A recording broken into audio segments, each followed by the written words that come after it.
So let me repeat the first part again for you. Strategic profitability analysis. See, here we are doing first of all nothing. It is simple, two columns of last year profit and current year profit.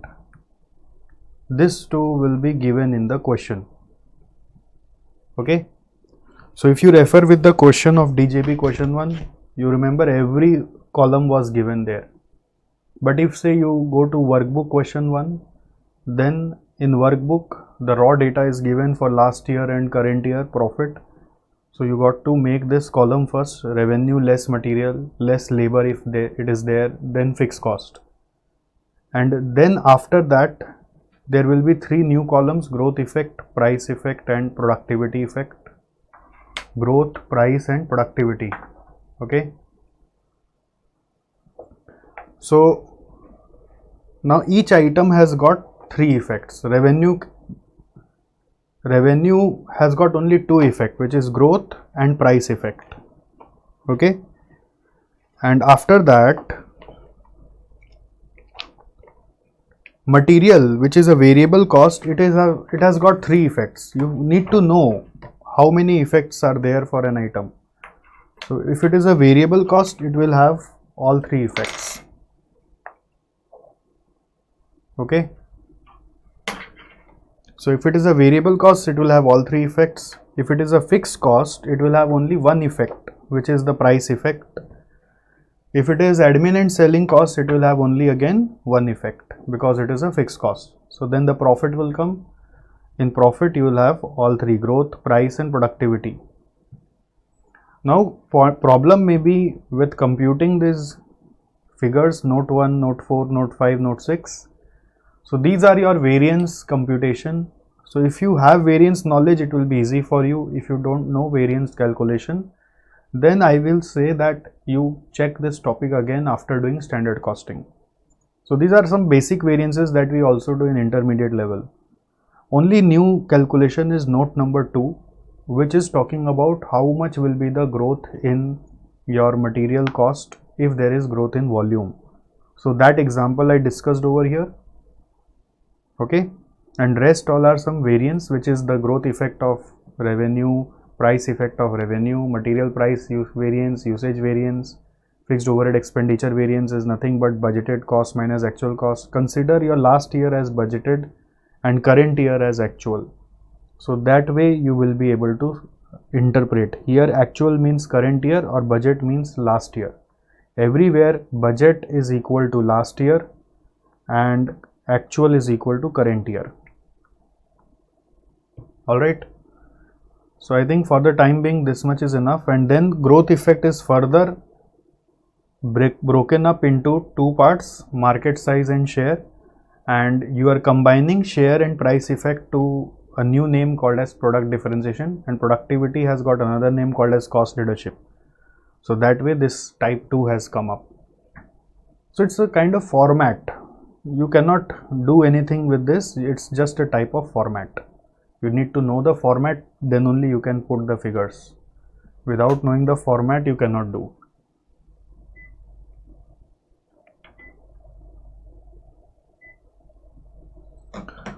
So next we have direct product profitability. Direct product profitability. We are coming to next point, direct product profitability.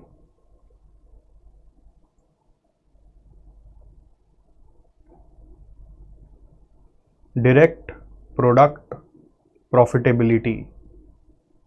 Direct product profitability.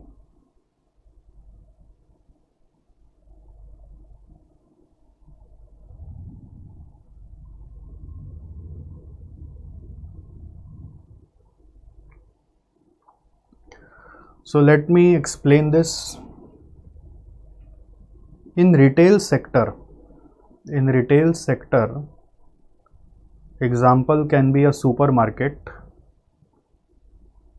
Usually they have thousands of product, so which keep selling but not at a time. So what happens is, in their store they have several racks, and every rack has got some value. You know, the best selling rack, most demanded rack is the rack that is at human eyesight. Any rack above or below the eyesight will always sell less. The rack on eyesight will always sell more. And even more selling is any container in your pathways, or you can say the aisle where we walk to pick up the products. So if there is any container in between two racks, that is more eye-catchy. Even more eye-catchy is anything that is displayed just beside the cash counter. So you will see that beside cash counter also there are big containers. Just opposite the cash counter also there are containers where they keep goods. Now point is, you should understand that in a supermarket every rack has got some value. So what companies started doing, you know, in supermarket business, in order to recover their overheads, they started renting the rack also. Yes, they started renting the rack to brands. They started giving the rack on rent as well as commission on the sales. So if I am placing your product, you being a brand, I am a supermarket, in eyesight, on eyesight rack, then it will sell more, you will make more profit, and I will also charge commission. Okay, so that is how, you know, like even Amazon nowadays does what? It charges the sellers to show their product first if anyone, you know, filters any product. So there are numerous suppliers for same product in Amazon sellers. Okay, so whose product will be shown first? So that is also now a premium thing with Amazon. You need to pay Amazon to bring your product in front. So same happens in retail sector also. You must have seen in Shoppers Stop, Pantaloons, what happens is there are some areas where you will see a specific brand and different interior, a different salesman, and if you will ask anything related to that brand to any other salesman, they will direct you to a specific salesman of that product. So what is that, you know, they have rented out the brand, rented out their space to that brand, and brand is happy to take that space because otherwise they will have to maintain showrooms. So instead of showrooms, they are paying a small rent to a big supermarket, and they are keeping their own staff, and the supermarket is making money by rental income as well as commission on sales, because all billing will be done with the supermarket. So now this supermarket, when they run, okay, they also have a supporting warehouse where they keep same goods but in bulk quantities. So they may have multiple stores, okay, but warehouse they have limited. It may be that it's such a big supermarket that they have multiple warehouse also, but warehouse are limited. It can be multiple warehouses. So warehouse have their connected stores. One warehouse may cater to 10 stores, something like that. So any product that we keep in our stores are also kept on our warehouse, in our warehouses, again in some specified position. Now here position is not actually that lucrative. It is basically for ease of fetching the product as and when required, but here also space is consumed. So you see, your products are consuming space here and here both before they are actually sold. And since you are dealing with thousands of products, you may not remember which product is bought when. So nowadays there are softwares which reminds you the expiry date of products. So whenever you are bringing the products into your stores, you feed all the necessary details in the software so that you get reminders as to change what and change when. So usually in order to clear the stock of the goods that are expiring. They bring up mega sale discount, like brought by Big Bazaar first time in India, a big mega sale where they sell everything at very very discounted price, by of course taking permission from the companies from which they are buying the product. It's not that they are bearing the discount all by themselves. Why they are selling at discount? They want to clear the old stock, because if they store more longer, you will have to actually scrap them, dispose them off. They will not be sellable anymore. So that is how stores, superstores work, supermarket works. Now what we have for study here, is we are thinking about how much profitability each product in our supermarket is giving to us. How much profitability we are making. Traditional system used to be selling price less purchase price is equal to GP. So this only used to be the profitability. Selling price minus purchase price is equal to GP, and GP divided by selling price is equal to GP margin, and that used to be profit margin in traditional environment. But now in our new concept, direct product profitability, what we are saying is you must identify some costs which are incurred on the product after purchasing it from your suppliers, and those costs are store related cost, warehouse related cost, then from warehouse to store any logistics or transportation is there, then transportation related cost also. So there are three costs: store related, warehouse related, and transportation related. Okay, so store related cost, warehouse related cost, and transportation related cost. Okay, so how many costs are there? Store, warehouse, and transportation. Stores, warehouse, and transportation. Okay, so all these three costs, can it be attributed to these products in the name of say overheads, or in the name of store support cost, or in the name of say just support cost?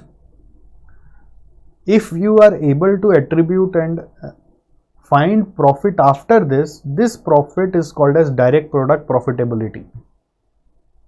This profit is called as DPP. So for different products you will have different DPP.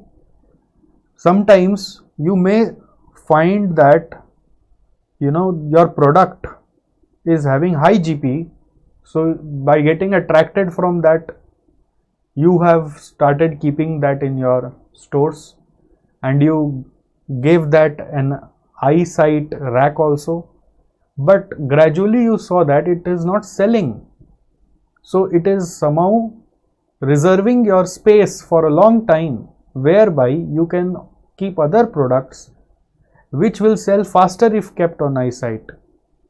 So these products, maybe they are giving you higher GP, but they may give you lower DPP because they are not sold very fast. So if you are able to attribute the cost of stores into that product, you will get to know actually it is giving me profitability or not, or am I misguided with its GP. Some products give less GP but they sell very fast. So if you keep them on eyesight level of rack, they will be picked up very fast. They may not be having high GP, but since turnover is very fast, you will make higher DPP from it because it will have less overhead cost attributed to it. Interesting. So this management is done by various supermarkets, and nowadays it is being done in your online supermarket also, like Amazon, Paytm Mall, Flipkart. They are not keeping any product or any here and there's product in front pages. They are keeping only premium products on front pages where they earn good profits. Okay, so this overhead allocation to products come through ABC principles, activity based costing ideas. So this requires basic knowledge of ABC in order to be learned. The advantage of DPP is it gives you better idea about the cost of the product. Then if pricing is in your hand, then you can accordingly charge your customers if any product is having high cost of storage, or in stores if they are incurring high costs. Like some products sometimes may require refrigeration within the store, so they have high storage cost. If they are not sold fast also, then they are incurring your high storage cost. So accordingly you can decide about pricing or discount, right? It is giving you clear idea of cost, and then accordingly you can decide about pricing, discount. Okay, so you can also rationalize, means which product to keep, which product to not keep in your stores altogether. Nowadays a new funda has come altogether that to increase their profitability, these retail stores are doing what, they are creating their own indigenous brand. How? They are buying locally, labeling it by their own brand name, and then making that brand popular in their stores, in their several stores which they have. And since those brand will be available exclusively only in their stores, okay, so they make a lot of profit from them, because they are buying at very low cost and selling them as if it is a premium brand. So they create their own brands a lot of time. So that is another way. So those ideas come when you know actually what profit you are making from your products. Okay, and it also helps you to better manage your store and warehouse space. So you can see the benefits of DPP. I have shared with you all: cost analysis, pricing decision, store management, warehouse space management, and rationalization of product range. Rationalization means to keep or not to keep, to continue or discontinue, to discontinue or continue. This is rationalization. Okay, so you need not draw all these stuffs because everything is given here. I draw just for grabbing your attention. So you can see here, when you are making this statement, just remember that you should not allocate any costs which are never ever related with your products. Example can be HO cost. So HO cost you should never ever allocate. Never ever allocate, because they are never ever related with your product cost. Just keep in mind that in some cases you might require to calculate it on per unit basis, sometimes percentage basis also. So you need to check what is required in the question. All right. So the basic discussion is over for DPP. We will now start solving its sums. You come to DJB book.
Question number 2.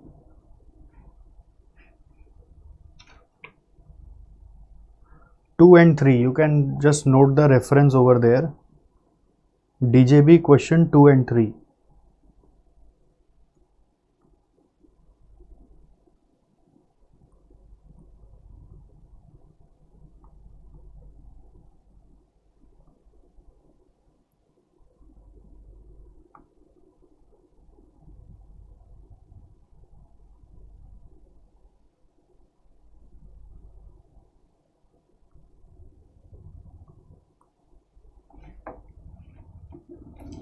DJB question number 2 and question number 3.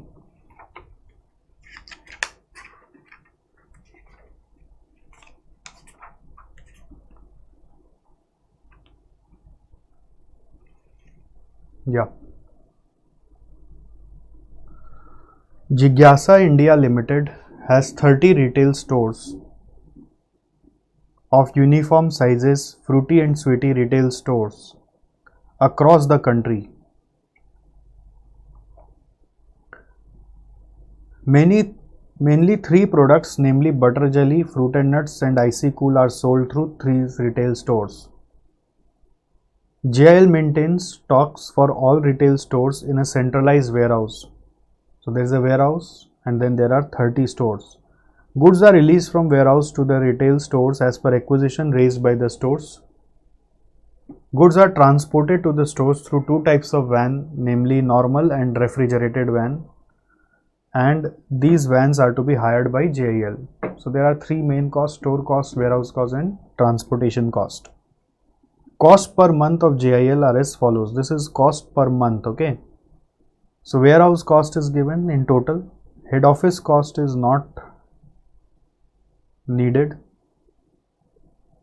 Then retail store cost is given total. And then average transportation cost per trip to any retail store is given. So this is transportation cost given for normal van and refrigerated van. The chief financial manager asked his finance managers to calculate profitability based on three products sold through fruity and sweety retail stores rather than traditional method of calculating profitability.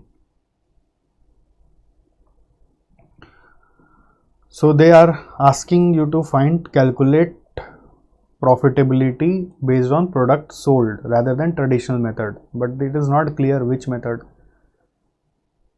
So they will ask for direct product profitability method later on. Following information regarding retail stores are gathered: butter jelly, fruit and nut, and icy cool. So three products are there. Retail stores has provided us this detail. Number of cartons per meter cube. It's meter cube. M3 means meter cube. Cubic meter or meter cube is same thing. Okay. So it is cubic meter. It's a measure of volume, length, breadth, height. So 42 cartons are kept in 1 cubic meter space, length, breadth, and height. Remember? Okay, depth, or you can say height, is also called as thickness. And then there are 300 units in one carton. So if you multiply this two, what you will get is units per meter cube. This you can find. Then sales per month is given in units. Time in warehouse. See, in warehouse the products are being stored for 1.5 and 0.5 month, and then in retail stores they are being stored for 1, 2 and 1 month. Selling price is given, purchase price is given. So by deducting purchase price from selling price, you will get GP. Butter jelly and icy cool are required to be kept under refrigerated conditions. So this means if you will see warehouse cost, there is a refrigeration cost here.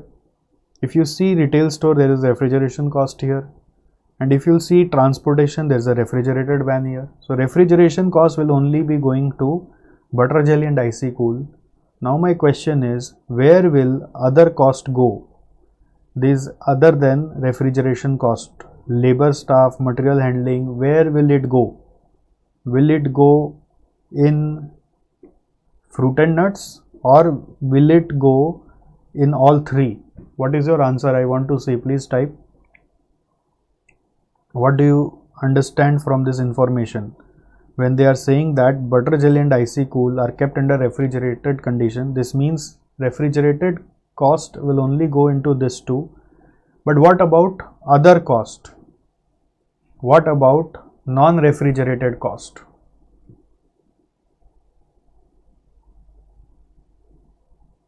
Where will it go? What do you say? Will it go into fruit and nut, or it will go in all three?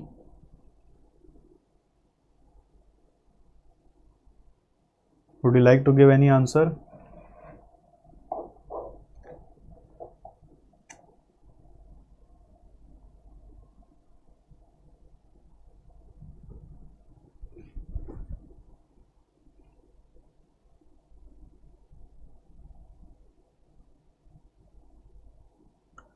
Shankar has replied, okay, all three. Thank you. It's correct. It should go in all three. Okay. See, for me, each and every one of you is important. So it's not like any one can answer. It's like all of you can answer. It's not anyone. All of you. All of you should participate with me. And you have the full rights also. Because you have enrolled. You have the rights. So why are you worrying? There should not be any hesitation even for typing the wrong answer. Because who is saying? Only me, no one else. Okay. All three is correct. Additional information is given that total volume of all goods sold is 40,000 cubic meter. Total volume of refrigerated goods sold is 25,000 cubic meter. And then carrying volume of each van is 64 cubic meter. Question is asking you to find profit per unit using DPP method. Remember, per unit, not per cubic meter. It's per unit. So how it should come? Selling price you know, purchase price you know, so GP will come per unit only. Then from GP you need to deduct three type of cost. First will be warehouse cost, second will be retail store cost, third will be transportation cost. Now in warehouse there will be two parts, refrigeration related, non-refrigeration related. So refrigeration related cost will only be apportioned to butter jelly and icy cool, and non-refrigeration related will be apportioned to all three. Now there is some twist here. So first thing is, say for example this cost for warehouse where refrigeration is 152. So it is related to butter jelly and icy cool. So I should take it as cost per unit or cost per cubic meter. Ideally it should be cost per unit. Now if you will see, they have given sales per month in units. Okay. So mostly what students do is they understand that I will add this 3 to get the total units sold and divide this cost as per these units. Okay. For refrigeration related, I will add only butter jelly and icy cool and divide among these two. This is the mistake that students do. Now, if anyone is doing that mistake, I will not say they are entirely wrong also. Why? Because question is having some ambiguous information. If you are doing this apportionment using sales units only, then what is happening is you are ignoring this information altogether. What is the use of this then? Usually we say we should always arrive at a solution which uses all the information of the question. That is a general assumption. So if you are using these units directly to apportion your cost, then this units detail here becomes redundant. Okay. So what is the expectation of this question is saying us, by solution only we understand, that you relate this cost with this volume to find out the rate. Question is not written that this to be used to find out the rate. But question requires us, by seeing the solution we understand this, that you need to use this. That's why maybe they have used the term total. So it's not written here, no, that these are the cost for these volume. So if somebody is interpreting that this is the cost for this volume, then okay. But question requires us to interpret in this manner that you have to take this cost, you have to take this volume for your cost apportionment. So when it is refrigeration related cost 1,52,000, it will be related to the volume of refrigerated goods, which is 25,000 cubic meter. So the rate will come as cost per cubic meter. Now another trick is, these all are per month cost. So cost is coming, cost per cubic meter per month. Cost per cubic meter per month. Got it? So now you know that every good spend different time in warehouse if it is about warehouse cost. So 1, 1.5 and 0.5. So you cannot just take the rate that is coming here, because the rate is coming as per month rate. You will have to again multiply it with this time spent in warehouse in months.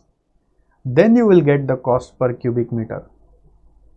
So once you get cost per cubic meter, then divide by units per cubic meter to find out the cost per unit. So this means that question wants us to understand that this cost is not for this table. This cost is actually given for this additional table, whereby they have written the total volume of all the goods. So I've just given you one glimpse that how refrigeration cost will be dealt. Say 1,52,000 divided by 25,000 will give us the rate per cubic meter. That will be again rate per month, multiplied by months in this warehouse to calculate the total cost of warehouse per cubic meter, then divide by units per cubic meter to find out the cost per unit. I will simplify the presentation for you. This kind of question, requires one's practice, then only you understand the flow of solution. If you don't practice, you may not be able to relate like how to present. Okay. So let me start the working with you. You can also do in your copy. Solution to question 3 DJB book. Not question 3, I think question 2. Yes, question 2. Question 2 DJB book.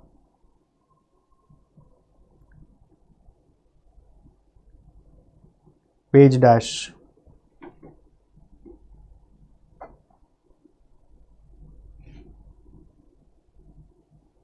Yes, except transport, you are correct. For transport, they have given a separate volume. You are correct. So, note number 1 is activity-wise cost per unit.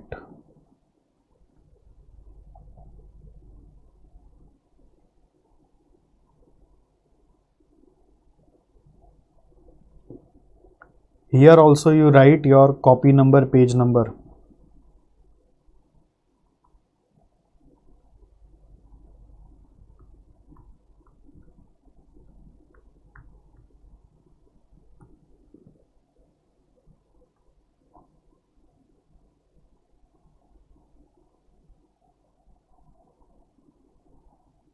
Particulars.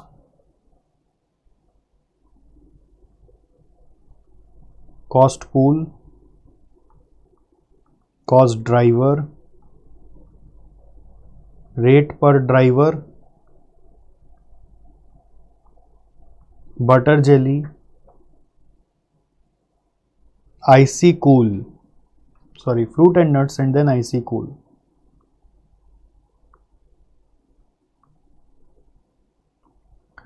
So I have used this new kind of format to simplify your working. Now all these formatting ideas come from experience. When you solve several sums, then it comes automatically by experience.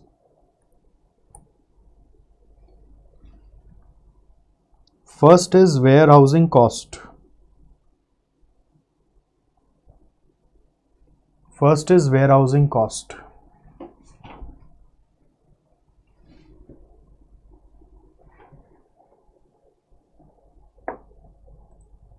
Warehousing cost. Here we will divide it into two parts. First part is refrigeration related. How much is refrigeration related?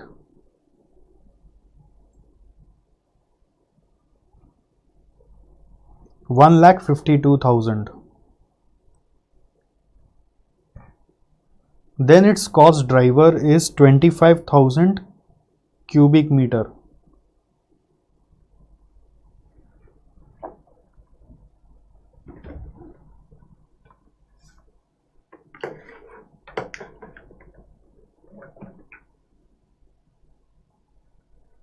1,52,000 by 25,000, 6.08, and refrigeration related cost will go to butter jelly and icy cool only.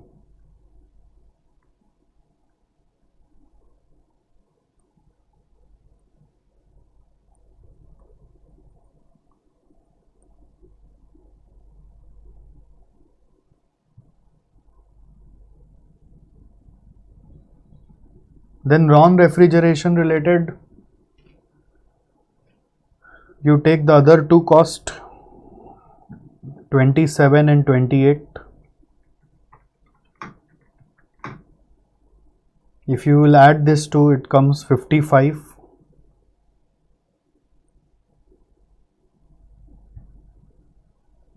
(27 plus 28 is 55).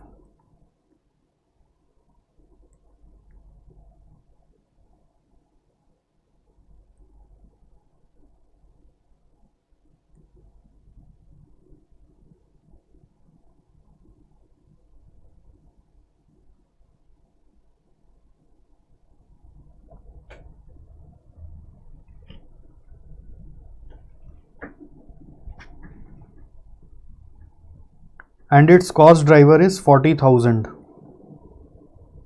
Divide by 40,000, 1.38,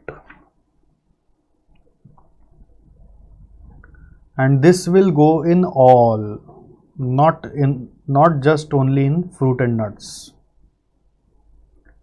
So if you'll add this to, this is coming our cost per cubic meter per month, because this cost pool was for monthly cost. Add this to, please. 7.46, 1.38, 7.46.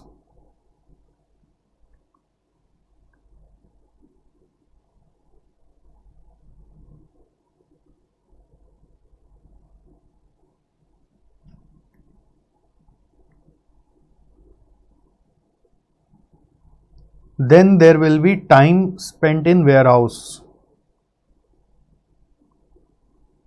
So this is something new which we don't understand how to use. So 1, 1.5 and 0.5. That is only given, right? 1, 1.5 and 0.5.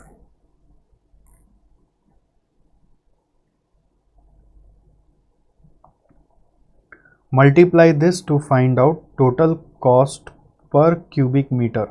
Now you cannot write per month because it is for the time spent in the warehouse. So 7.46, 1.38 into 1.5 is 2.07, 3.73.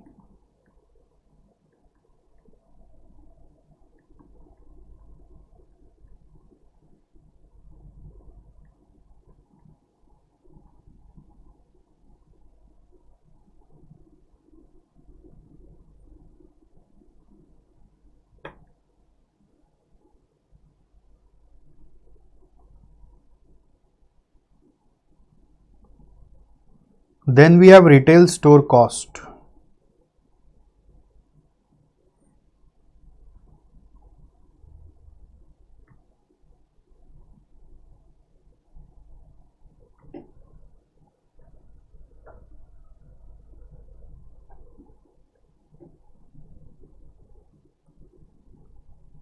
Again, same way you proceed. Refrigeration related, non-refrigeration related.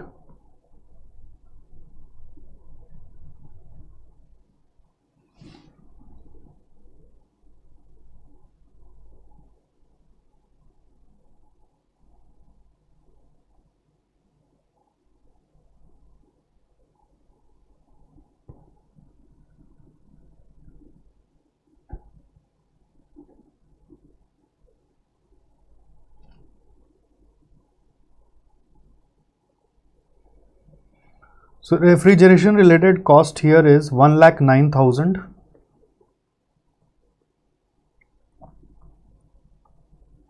Non-refrigeration related is 80,000.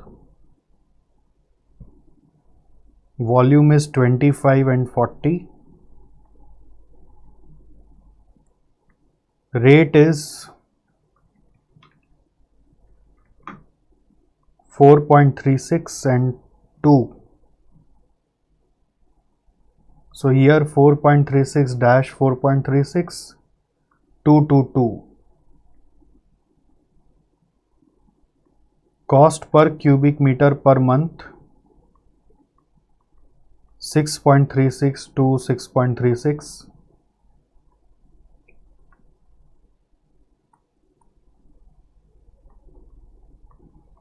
Time spent in warehouse is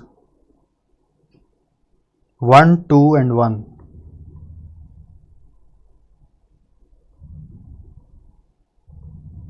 Cost per cubic meter.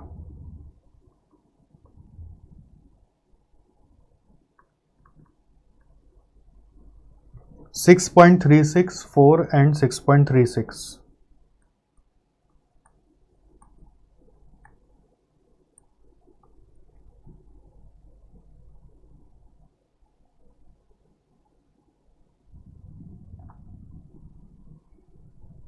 Then we have transportation cost.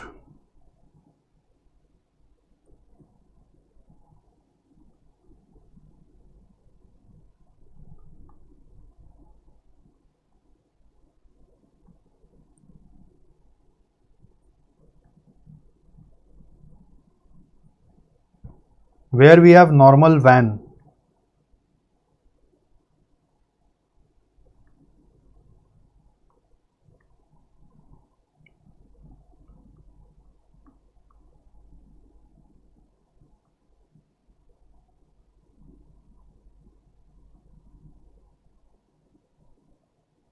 Normal van is having a cost of 3200.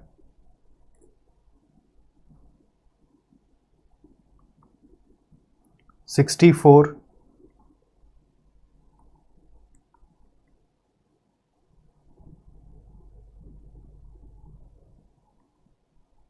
is the volume over here.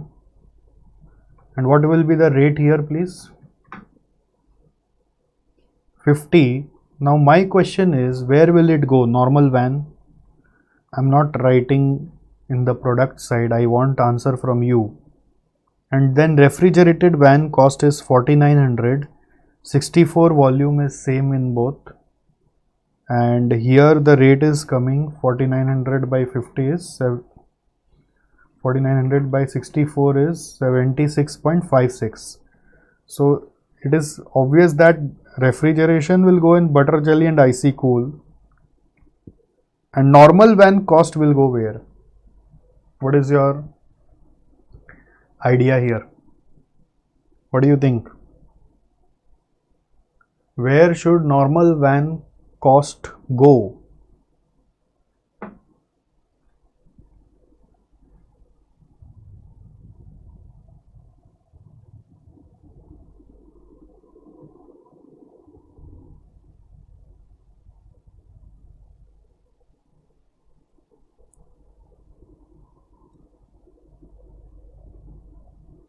Any answer?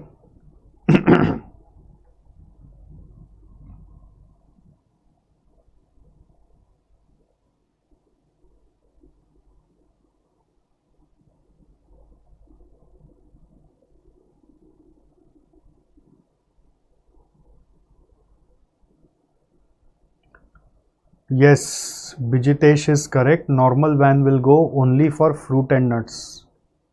It will only go for fruit and nuts. Now if you will argue, sir, you see non-refrigeration related cost is going in all three, then accordingly the normal cost should also go in all three? No. It's not like your general cost of store or warehouse. Normal van is being used only for fruit and nut. For butter jelly and icy cool we are using refrigerated van. Okay. So refrigeration van cost is, you see, slight higher than normal because it is also including the cost of normal van.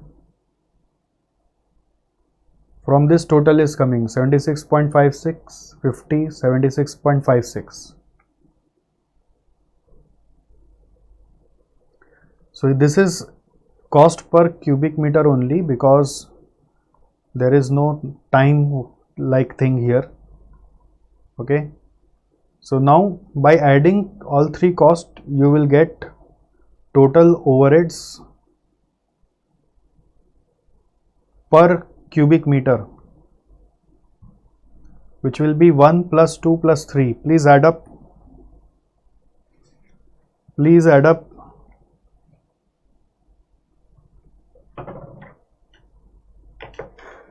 So we have 76.56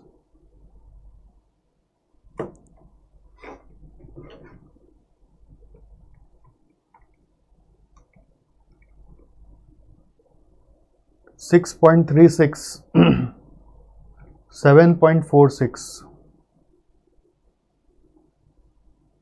90.38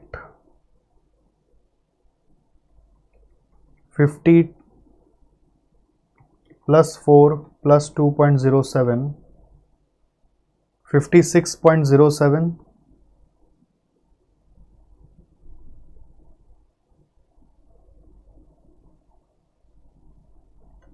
76.56 6.36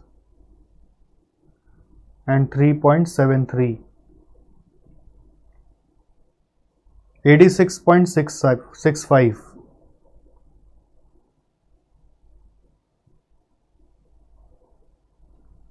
So we have to find units per cubic meter. Units per cubic meter will be, multiply this two and write the answer.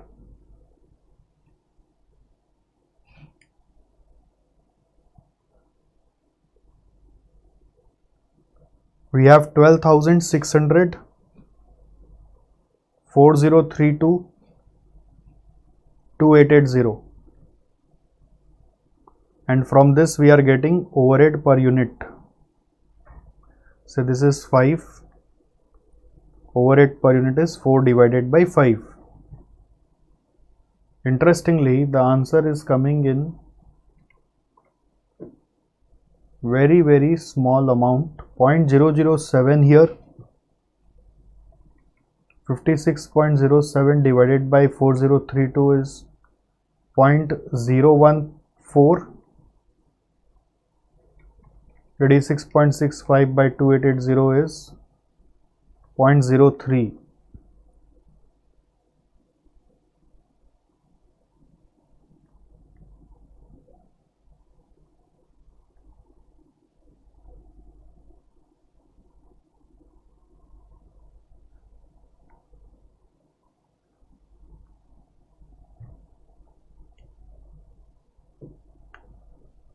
So since you have got this, you can find the DPP. DPP is simple now, selling price. Let me continue here only in this format. You will copy the selling price of all three, less purchase price of all three. So result will be GP, and then less overhead cost per unit from note 1 will be copied. The result will be DPP per unit.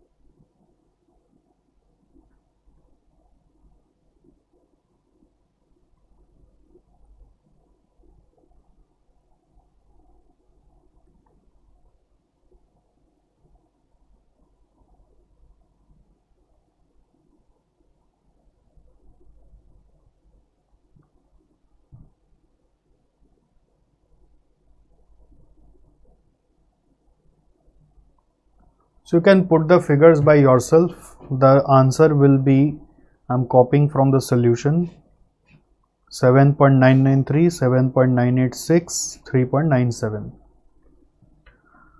So just calculation was required here, no comment, no analysis. If you see the question, they were asking only to calculate.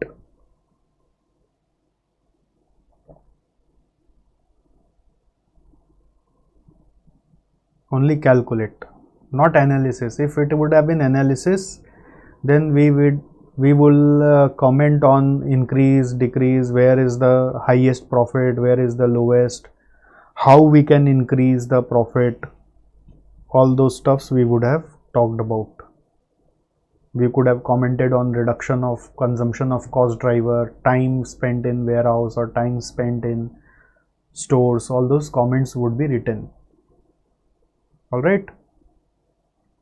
So you can write also for yourself note, if question requires analysis of profitability, then comment on where is the profit highest, then where is the profit lowest, or and give recommendation on how we can increase the profit.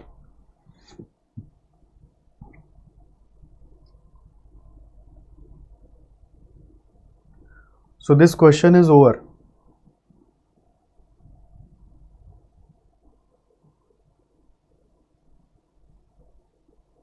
I am coming to next question, which is question 3.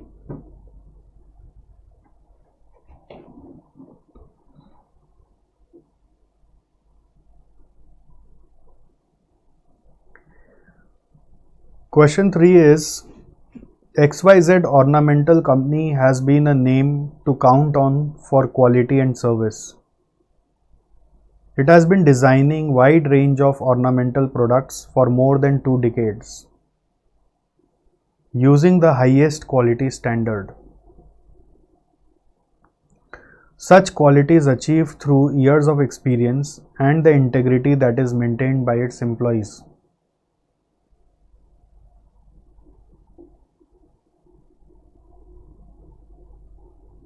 They are known for their perfection.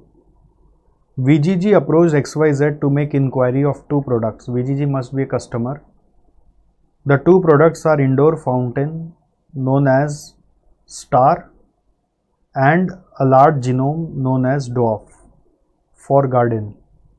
So they are kind of some ornamental stuffs, maybe some kind of decor.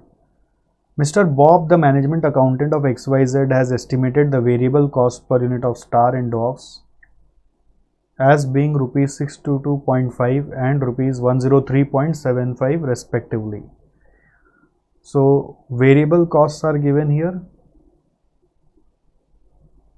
and subsequent information are, he estimated his calculation based on the following information.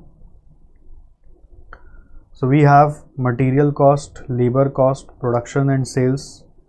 Now interesting thing to note here is there is a Star, there is a Dwarf, and then it's not total. Many times students understand this as total.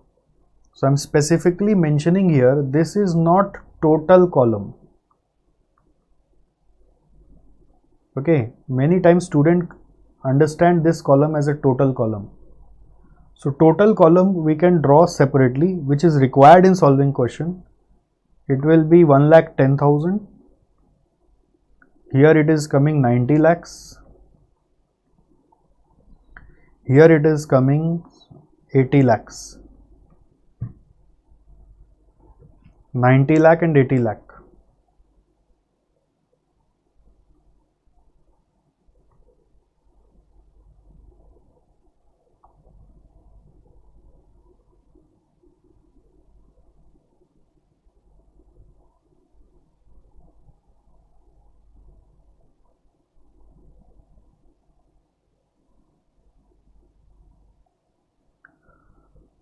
Total variable overheads for XYZ are 120 lakhs, out of which 30% belong to procurement, warehousing and use of material. Variable overhead is a separate cost which is not given here. So we are talking about total variable overhead, which they are saying for XYZ it is 120 lakh. It's not given separately for this 3.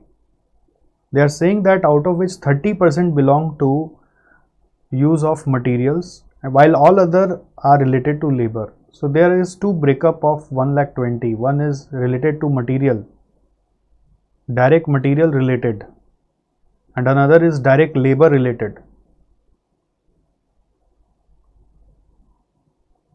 XYZ presently allocate variable overhead into products using percentage of total material cost and total labor cost. So how they are allocating currently? Using percent of material and labor cost. So variable overhead needs to be divided into two parts, but it will be divided into these products, divided into three columns. 120 lakh will be first broken into two parts, material related, labor related, and then divided into three columns. Material related cost will be divided using direct material cost. Labor related cost will be divided using percentage of direct labor cost. For instance, 120 lakh is total, 30% is material related, so it's coming 120, 30% is 36 lakh, and that 36 lakh needs to be taken as a percent of direct material cost. So direct material cost is 90 lakh, so 36 lakh here is to be divided by 90 lakhs, 36 lakh to be divided by 90 lakh, so percent is coming 40%. So current rate here is 40%, got it? Why I have written 30%? 120 lakh is having 30% amount related to material. So here it will be 36 lakh. Then material cost is 90 lakhs. 36 lakh by 90 lakh is 40%. Similarly, labor will be 70%, which is 84 lakh, divided by labor cost 80 lakh. So percent is coming 105%. So those percent will be used to allocate overhead cost. So this is kind of absorption costing going on over here. Next, VGG is willing to purchase the star at 740 and dwarf at 151 per unit. So selling price are given to you. VGG is our customer, if you remember. XYZ will not accept any work yielding an estimated contribution to sales ratio less than 28%. So contribution to sales ratio should be at least 28% in order to accept the order. Directors of XYZ are considering switching to an activity-based costing system and recently appointed a management consultant firm to undertake an in-depth review of existing operation. Okay. As a result of that review, the consultant concluded that estimated relevant cost drivers for material and labor related overheads, that means for this 36 lakh and 84 lakh, attributable to star and dwarfs are as follows. So these are your drivers for material related and over related. For material related overheads, which was, you remember, 36 lakhs, that was the total amount. The driver to be used is this. This is the driver name. The volume of raw materials held to facilitate production of each product is the cost driver. So this means that we are producing some quantity of star and dwarf which are given to us 10,000, 20,000 and 80,000 for other products. So to back this production,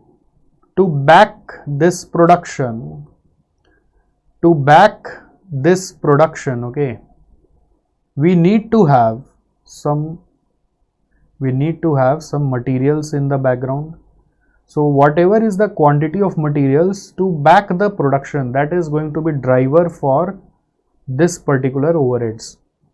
So they are giving us material ratio per product unit. What does this mean? It means that for making 1 unit of star, you need to have 5 units of stock of material. That volume you will keep as stock. It's not that 5 will be required. It's volume of material held. Held means you need to keep in stock. So for 1 unit, if it is 5, you have to take the total material volume. The volume of raw material means total volume. Remember, it's a basic rule in mathematics that if there is a total cost, which is 36 lakh, it's a total cost of all 3 products. If you are apportioning it in some ratio, the ratio cannot be per unit ratio. Ratio has to be also total ratio. So total material will be what? Total material will be, this is per unit multiplied by units. Units are 10,000, 20,000 and 80,000. For other products also you need to take. So by multiplying whatever will come, this will be your total driver volume, which will be forming the base to calculate the overhead rate.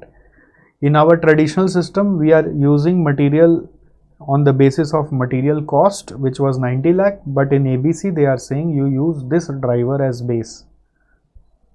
For labor related overheads, it is number of labor operation performed is the driver. That means again total number of labor operations performed, and labor operations per unit is given. So you need to again multiply this by your total units produced to get the total number of labor operations, and by doing this multiplication you will get the total of labor operations. So instead of labor cost, this labor related overhead will be apportioned using this cost driver.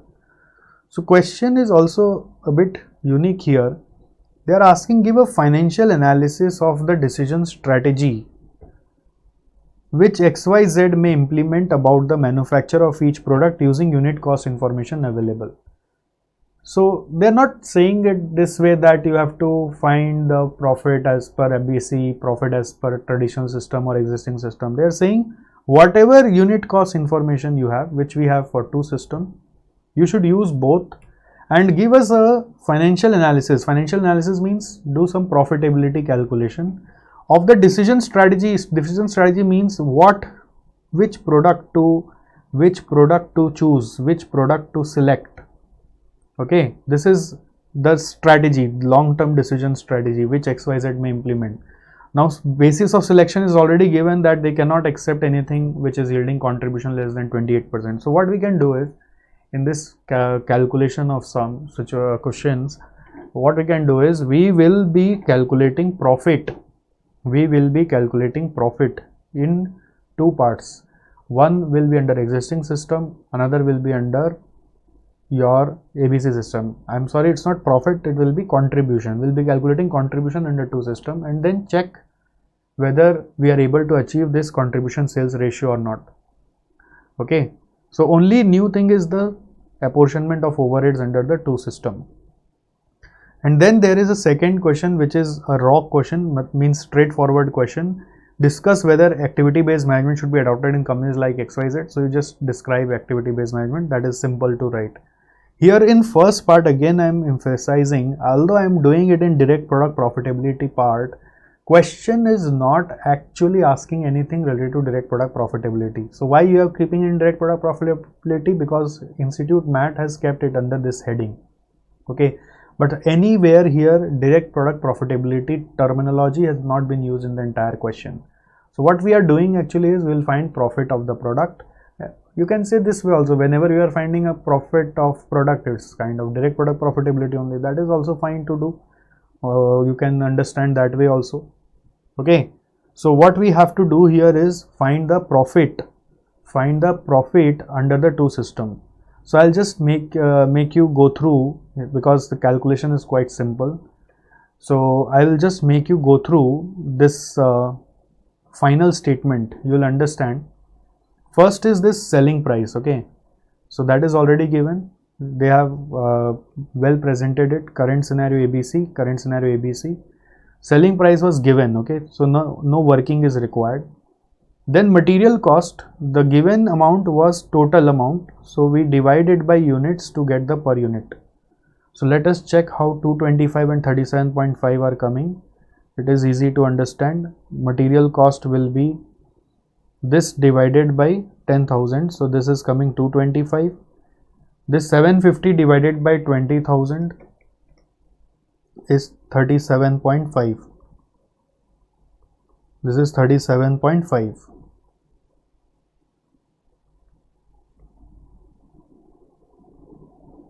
Okay, for other products you need not do because you are working for this.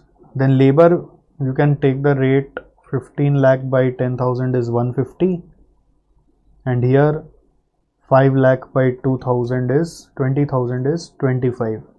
So this figure only we are putting, and current scenario or ABC scenario, these figures will be same. So you will see 225, 37.5, 150 and 25. Now check. It is easy. So I am not deliberately doing it. You can just follow 225, 150, 37.5, 25. The only thing is overheads. So overheads will be coming in two parts, material related, labor related. So first think of current scenario. In current scenario, material related overheads is how much? 36 lakh, and it has to be taken as a basis of material cost. Total material cost is 90 lakh. So what is the overhead rate? Material related overhead rate, current scenario. Variable overhead, material related, is 36 lakh by 90 lakh is equal to 40% of material cost, right? Or labor related is 84 lakh by 80 lakhs, that's the total labor cost, is equal to 105% of labor cost. So 40% and 105%. 40% and 105%.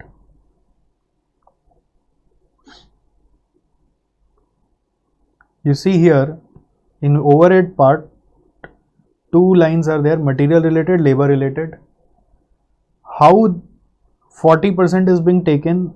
40% of material cost is 225. 40% into 225. So here also 40% of material is 37.5. Okay, and for labor it is 105%. So labor related is, you can check here, 105% of labor cost, which is 150 in case of star. I am checking it just from the previous working, and here it will be 150%, 105% of 25. So this is 105% of 25.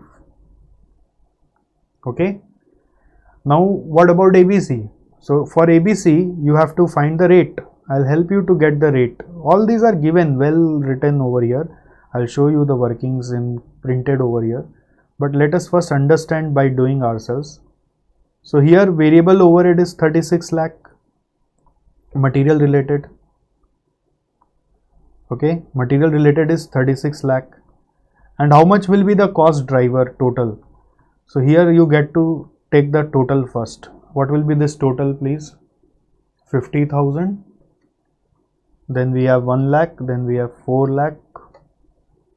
Sorry, 50,000, 1 lakh 60,000 and 4 lakh. 6 lakh 10,000. 70, 120, 4 lakh is 5 lakh 90,000. Am I correct? Can you check? Okay. So 610 and 590. So now divide this 36 lakh by 6 lakh 10,000. So then you will get the rate. Rate will be 36 lakh by 6 lakh 10,000. So 36 divided by 6.1 is 5.90, and labor related will be 84 lakhs divided by 5.9. Not that previous rate, this 5 lakh 90,000. So 84 divided by 5.9 is 14.24. Okay, 14.24.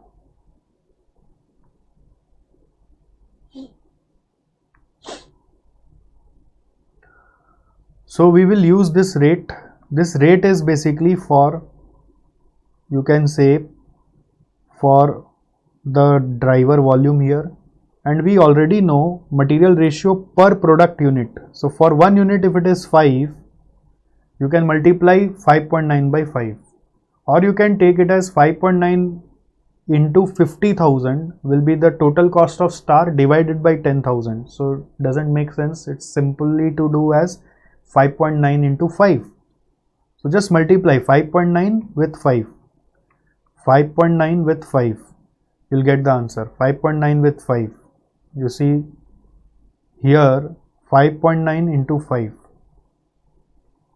5.9 into 5, and here also 5.9 into the volume here was 8.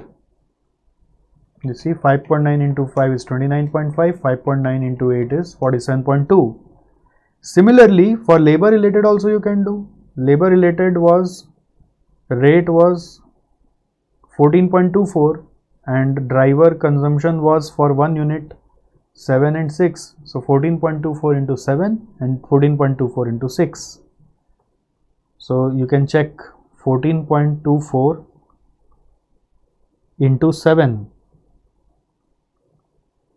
14.24 into 7 and 14.24 into 6. We'll get the same answer, 14.24 into 6. Okay, 14.24 into 7 and 14.24 into 6. So now you can add total variable cost. You can also check your total variable cost of current scenario will match with the question's information which was given here, that Mr. Bob has computed this as variable cost under current scenario based on the following. So current scenario got tallied, but activity based costing was a new information here. So you added up, okay, to find the activity based cost also. You know the selling price given in the information, contribution, and then contribution to sales ratio. So after this, now analysis needs to be written. You will write analysis into 2 paragraphs, current scenario and ABC.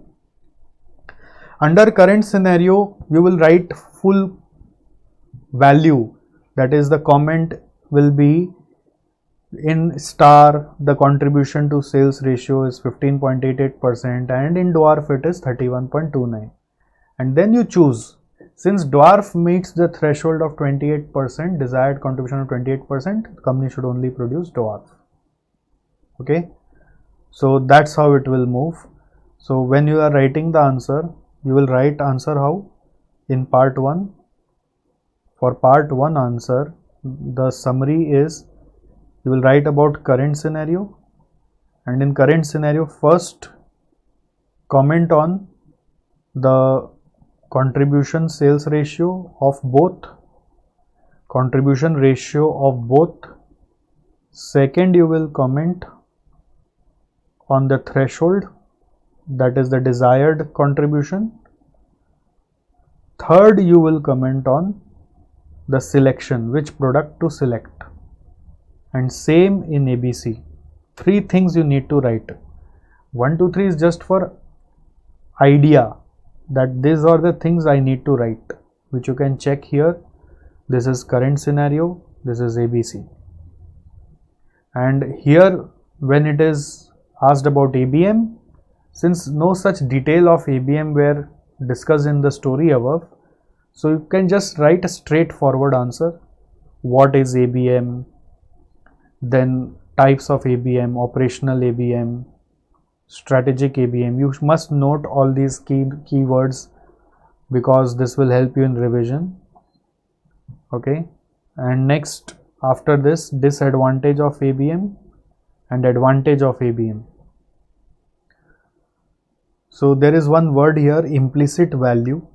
Implicit value, just you can underline and write non-financial impact.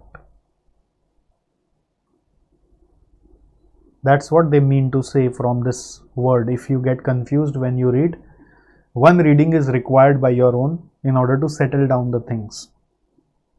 Okay, so herein we complete this question, and all these workings that I were showing you, it's all given well here. So if you see, material cost per unit is being computed, labor cost is there, material related is 40%, so you can write here of material cost. Okay, then in ABC it is 6,10,000 if you remember. Then this rate calculation, I will say it is written in more detailed way than I discussed previously. Here it is 1.05 times of labor cost, or you can say 105%. And for ABC, this 590 was the total driver volume, rate is 14.24 multiplied by 7 and 6, this rate is coming, this all we are putting over here. to get our contribution to sales ratio? Easy question, but easy only if you have understood that this is not my total column. I have seen several students understanding this column as your total column. So this is not total column. Total column has to be prepared separately and then sum needs to be solved. Is it fine with you? Are yes or no? Okay.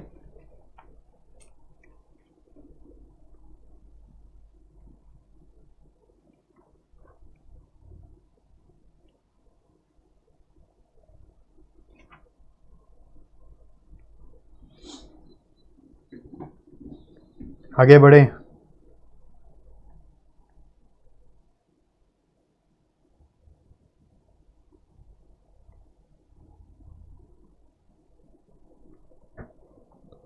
We are coming to our last topic of this chapter.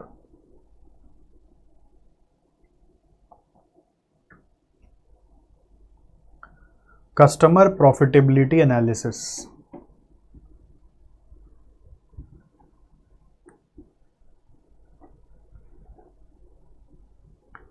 Sir, how to answer the lengthy question? It seems to forget the content in between. See, it's not a one day's affair. Okay, you cannot expect that you can remember just by doing the class today. It's not a one day's affair. It's not so easy. So I am doing it once. My job is to clarify the concept. Now you have to read it again, twice, thrice. Instead of learning the answers, you have to learn how to present, because ultimately concepts are same. Concepts are one time. That you have to give time to retain in your mind. Okay, you have to read it twice, thrice at least. Then you will retain it. And then you have to see how it is being applied. So I am giving you the structure of the answer. I'm helping you to understand the calculation in the question. So you have to give time, twice, thrice if you do. This DJB book after my solving has to be done at least 2 times. Okay, and this notes which I am using to teach you has to be solved at least 3 times. Then you will be prepared for exam.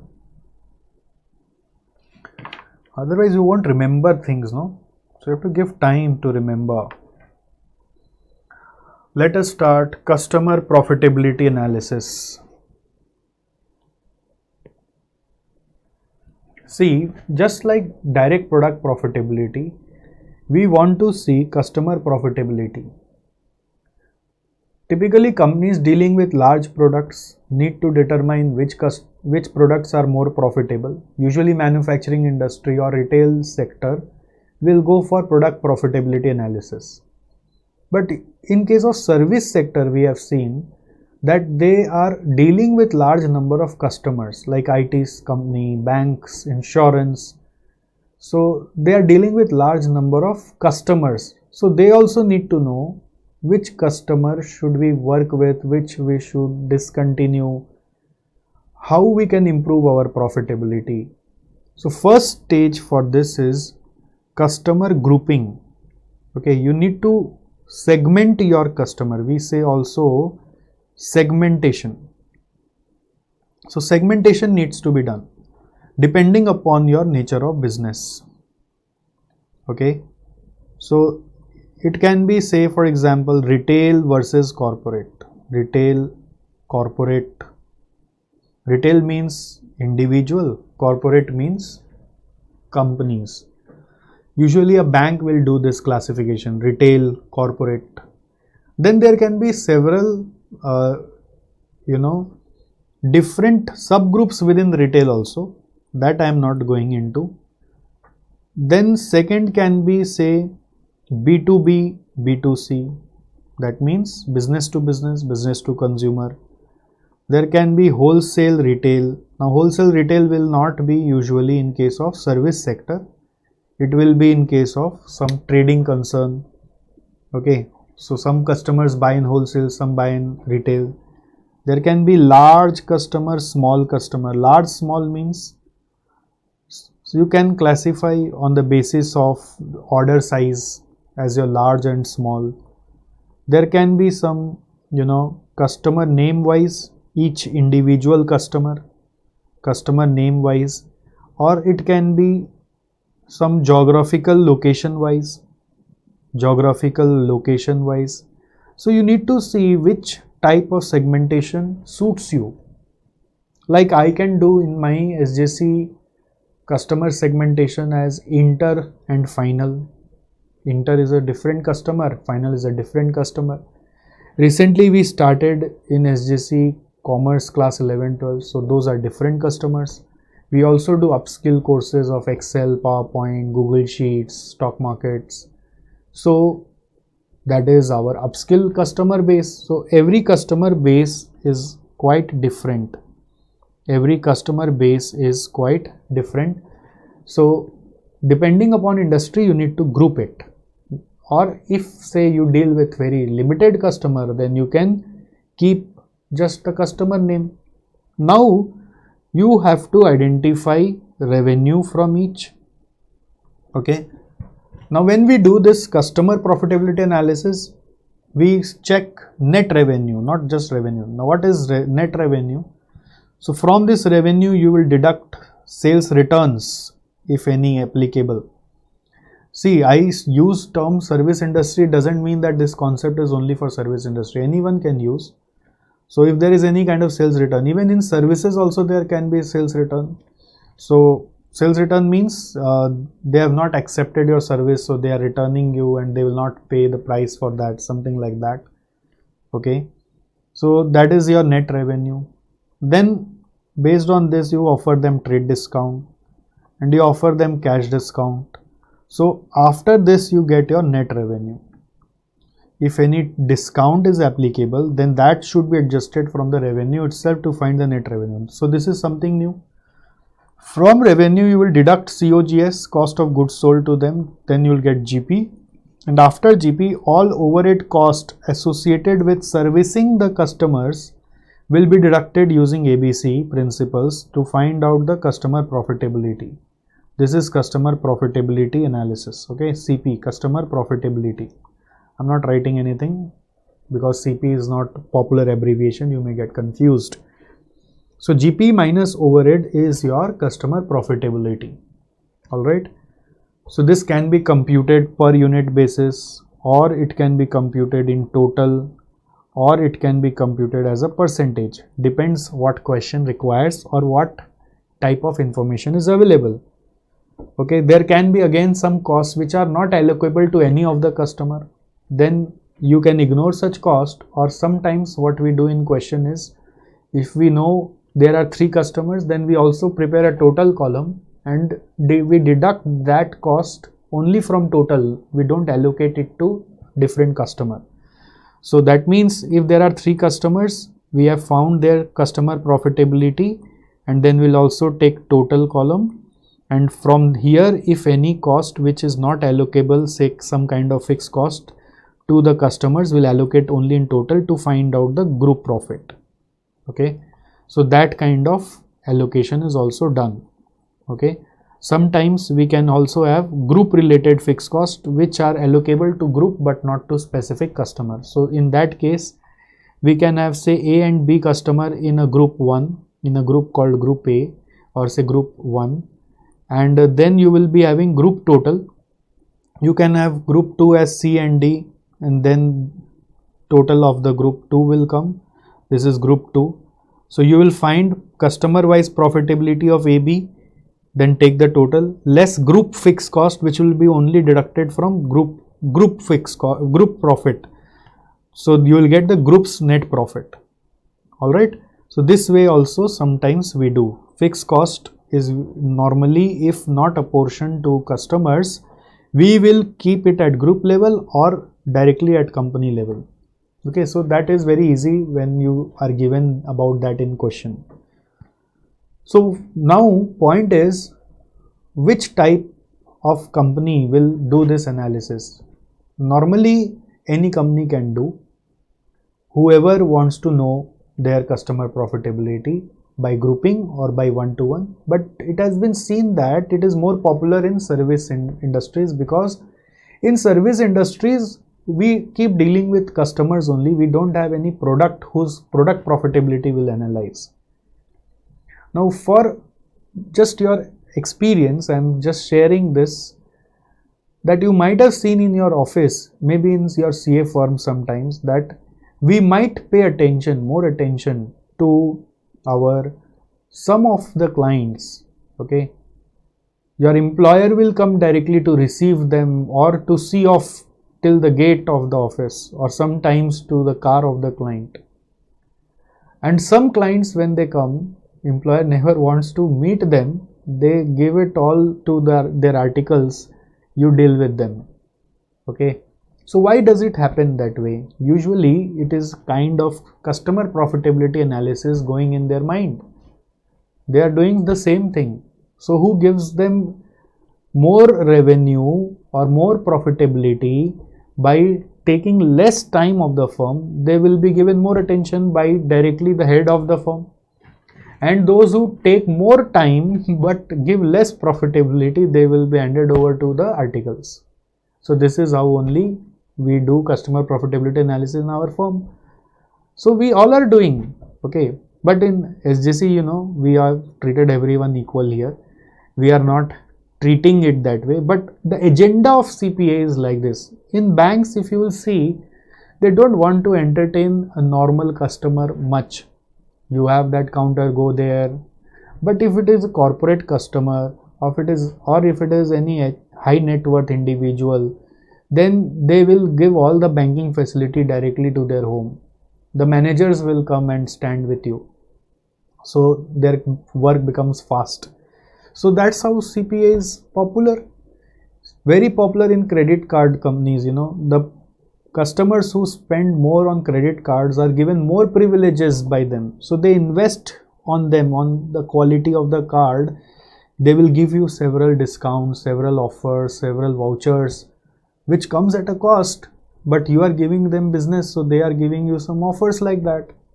Okay, so if any customer is giving more profit, the idea is we want to work with those customers with close connection to get more profit from them. We want to lure them to give us more profit. We start investing on them. So customers who give us more profit, we start investing our customer services on them.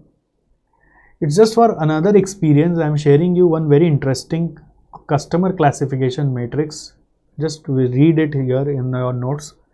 There is two parts, cost to supply, and another is price customer is willing to pay. Cost to supply means cost to serve the customer. So here is high and low, and there is also high and low. What we all want is, the customer who is willing to pay high and whose cost to supply is very less. We all need that. Price high, but cost should be lower, right? So then only we'll make profits. Those customers are called as accepting customers, but unfortunately most of our customers are demanding customers. That means they are not willing to pay, but their cost of supply is high. Nowadays all the customers in this world are becoming very demanding, and which is a common pain for all the entrepreneurs. If you know some entrepreneurs, you will always understand that customers have become more demanding. That means the price they are willing to pay is getting reduced, but the cost to supply, to keep them, to serve them, is getting increased day by day, right? It's like in our case only, if we want to increase fees, students don't allow. So their willingness to pay is less. But say now you want class to be done live at home, so cost to supply is increasing. It's not that cost is decreasing in any case. So cost is increasing, supply price is decreasing, so customers are becoming demanding. Okay, now there is some customer like me. When I work with my suppliers, okay, I am a high paying customer, but they cannot make me happy easily. They will have to pay price for getting high price from me. means I will ask them so many of their services that their cost of serving me will also be very high. This type of customers are premium customers. They are service conscious customer. They pay high, but they demand in return high cost of supply also. Means you have to serve them well, otherwise you will lose.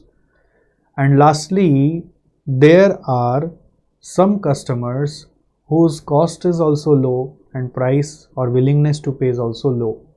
So these are price conscious customers. Someone like, doing window shopping, in a showroom. So their cost to serve for us is also low because we are not doing anything, only one manicure is enough for them, and their willingness to pay is also low. So what we want is accepting customers. Usually we get customers in all category. So all our strategies should be in a way that all these different customers should come into acceptable category. If we can work upon it, it's fine, or else identify who are accepting customers from your bunch of customers and just work with them. So the aim is to attract as many accepting customers as possible. Many organizations fall into demanding category. So that's the problem. Okay. So when you're doing CPA, there are certain steps. Step number 1 is segment. Okay. Split into segment. Then revenue, which is the net revenue that I showed you. Then their cost of serving, use ABC for this, including cost of goods sold. And lastly, you identify who are your quality or accepting customers, retain them, work with them, invest on them to increase profitability from them. And for others, you either again work with them, to re-engineer or eliminate. Now, eliminate is actually never advisable in my sense. When I write any opinion, I never say eliminate any customer. You must always, delegate some kind of junior resources. Say, I always say in case of service industry, if somehow, there can be a scenario whereby you are only handling, in case of your CA firm, only premium customers. Your premium customers means it can be price conscious customer, service conscious customer. Premium customer is service conscious customer as well as accepting customer. That can be handled at top level. So top level management will handle your service conscious as well as your accepting customers. Then juniors can handle this demanding customers, and the customers who are not willing to spend also and for whom our cost of service is also low, we can use some kind of technology to cater to them. Regular email updates, SMS updates, or some website on that you can automate, to help them. Whatever you need, you go there and get done from there. So you should cater to all, actually. That is my idea. Should never eliminate. But if sometimes there is one question in your case studies that we will take up later in some decision making chapter, if your customer become over demanding, and at that situation, if your employees are coming under pressure, then you should drop that customer, because employee is more important than customer sometimes. Because if you only focus on customer, your employees won't stay with you, because sometimes customer become over demanding that your employee is unable to serve their requirements, and in that case, if you shout on employees, your employees will leave, and that way your organization will never grow. So if over demanding customers are to be shed away to retain your employees, it is a justified decision. Okay, we will talk about that in some case study that will come. So this is a CPA statement. All we have discussed: revenue less discount and returns. Okay, discount, revenue at list prices, net of sales return. Okay, net of sales return. See, one question here is, say revenue is given, sales return is there, less returns.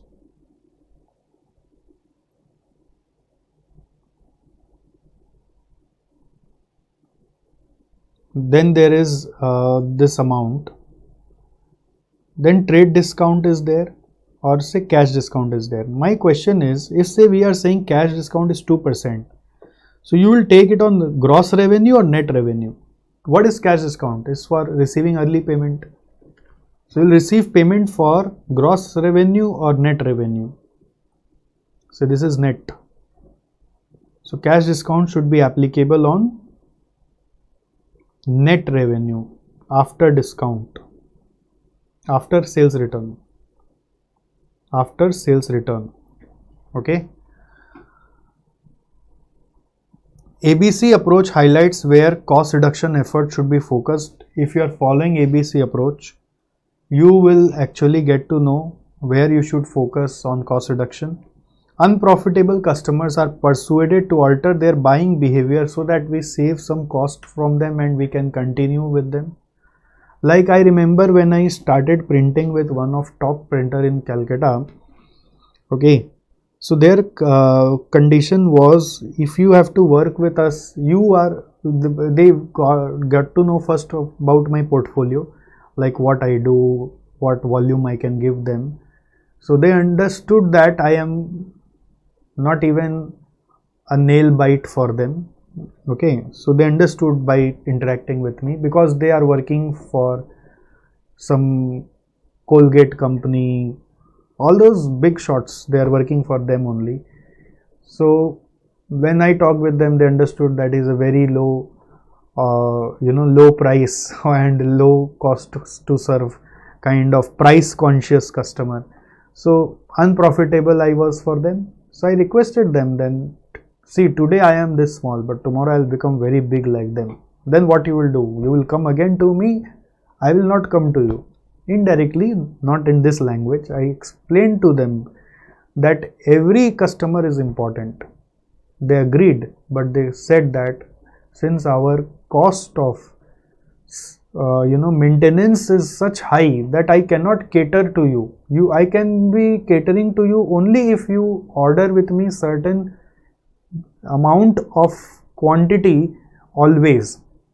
So if you are ordering for 100, 200, don't come to me. But if you want to start from 2000, 3000, 5000, 10,000, 1 lakh, come to me and I will give you the best quality and at the best, cheapest of rate.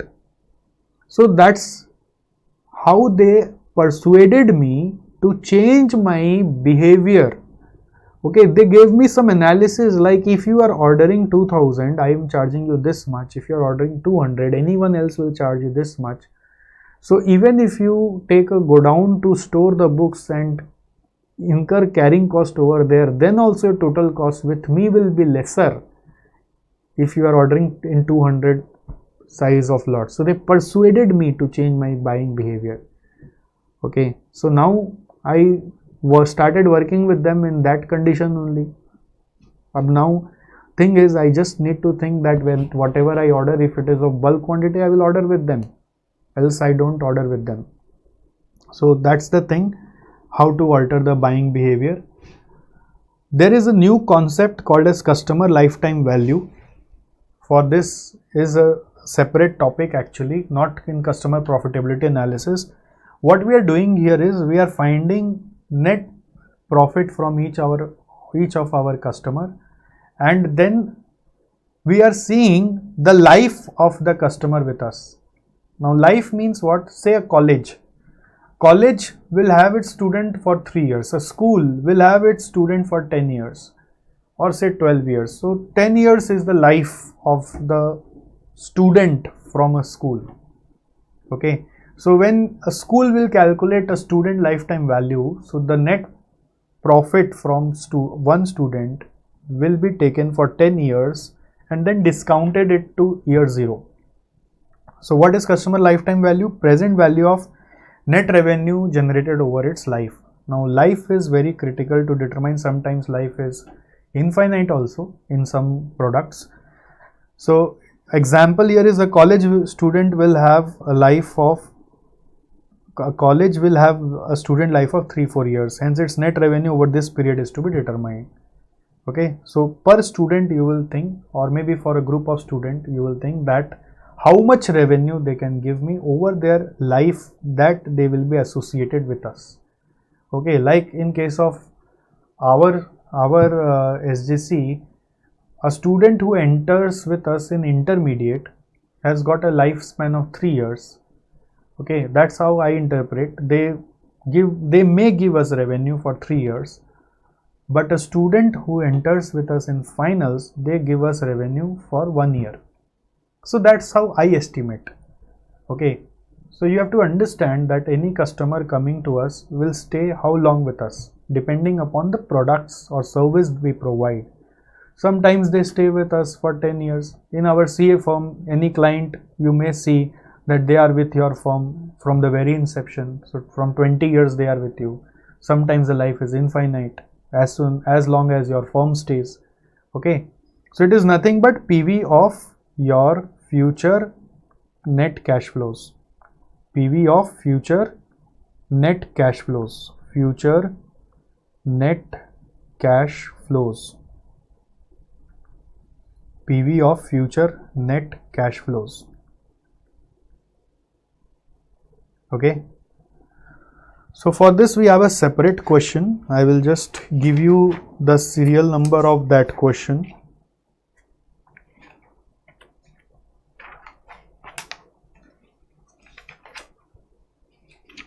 DJB question number 8. And rest all DJB questions are for customer profitability analysis. Rest all questions in DJB are for customer profitability analysis, like question 4, 5, 6, 7, 9. So CPA is most important topic of this chapter. Okay, so let's come to DJB book. Although I have very less time in hand, I want to discuss 2 questions at least, so that I can assume that you know everything what I have discussed. So first come to customer profitability analysis question number 4. Are you with me? Can you please type yes sir? Guys, are you with me? Can you please type yes sir?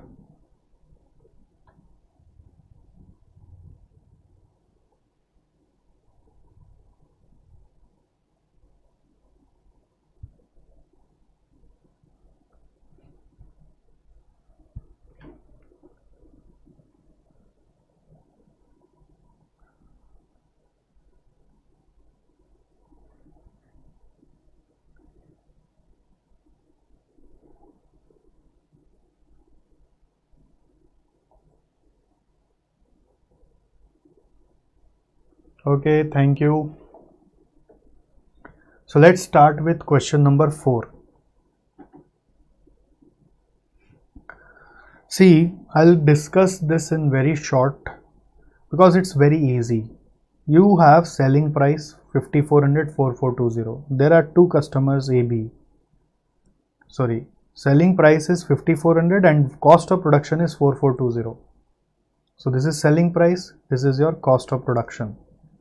So by subtracting this 2, you will get GP. But you should always know that we will also deduct discount before calculating GP. So let us find out. There are additional cost of 2 activities. We have order processing cost and delivery cost. So rate is all given. So very simple, rate is given. Then the volume is given 350 and 500, which they have purchased from us. Number of orders is 5, each of 70 units. So 70 into 5 is 350. So they have placed order of 5 units of 70 units each time. And here he has placed order for 50 units each time. So 50 into 10 is 500. Number of deliveries is 5, maybe because orders is 5. And here delivery is 0, maybe they have picked up self. Okay, self pickup. That's why delivery is 0. So company's policy is to give a discount of 5% on selling price on orders for 50 units or more. So if you see, both the customers meet this criteria. So both of them will get this 5%, both A and B. Okay. And to further give 8% discount on undiscounted selling price if a customer uses his own transport to collect the order. Okay. So what is happening? 8% discount is given to customers who is collecting goods by their own. So this is only for B because B is only doing self pickup. Assume that production levels are not altered by these orders. Analyze the profitability. See, the idea is not calculate, analyze. So that means you need to do comments. Profitability by comparing what? Profit per unit. Remember, we need to seek what we need to find, total, per unit or percent. So profit per unit for each customer. So it's very easy to do. I'll just help you with the format first. First will be sales for AB. Do it in total. Then at last you find per unit. That will be easy to solve because there are activity based cost. You can have total per unit column both at the same time. Less discount. There are two discount. Order discount, which will be given to both. Then there is delivery discount, which is given only to B. Okay. So after this you will get net sales. You follow this presentation, that's it. Then there will be less cost of production. You will get GP. Cost of production is same, but units are different, so amount will differ, total amount will differ. Then GP, then less.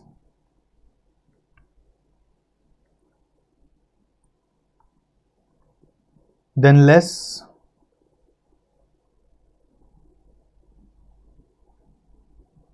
Overheads. In overheads we have two names, ordering cost and delivery cost.